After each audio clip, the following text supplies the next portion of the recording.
صاحبة أختي اتخانقت معايا خناقة كبيرة جدًا، علشان أنا مش راضية أدّيها discount في الbusiness بتاعي. حكاوي الstory time اللي أنتم بتبعتوها لي رجعت، وتعالوا نشوف مع بعض الحدوتة الغريبة دي. ازيك يا سارة، عاملة ايه الأخبار؟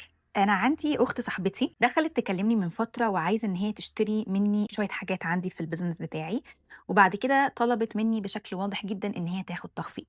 أنا قُلت لها هيبقى صعب جدًا إن هي تاخد تخفيض علشان أنا كل العُملا بتوعي أصلًا معارف. اللي حصل إن هي دخلت كلمت أختي وقالت لها إن أنا قليلة الذوق جدًا وما بافهمش في الأصول، وإن هي مش هتشتري منّي، وهتقول لكل الناس ما يشتروش منّي عشان أنا قليلة الذوق وما بافهمش في الأصول، وإن أنا لازم أدّيها تخفيض محترم علشان هي صاحبة أختي جدًا. أنا المفروض أتصرّف إزاي في حاجة زي كده؟ هي صاحبة أختِك هي اللي قليلة الذوق جدًا، وأنتِ مش المفروض إن أنتِ تعملي حاجة.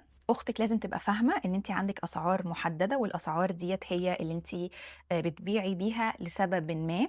الشخص دوّة أنتِ مش هتبيعي لها ومش هتتعاملي معاها تاني، وكده، كده الناس اللي already بتشتري منِّك وما بتطلبش منِّك discount هُم بيعملوا كده عشان كمان جزء كبير جدًا إن هُم بيشجعوكِ، فأنتِ مش محتاجة إن أنتِ تعملي أي حاجة في موقف زي ده، وتحاولي إن أنتِ ما تضايقيش نفسِك، وشوفي كمان رأي الناس في الcomments.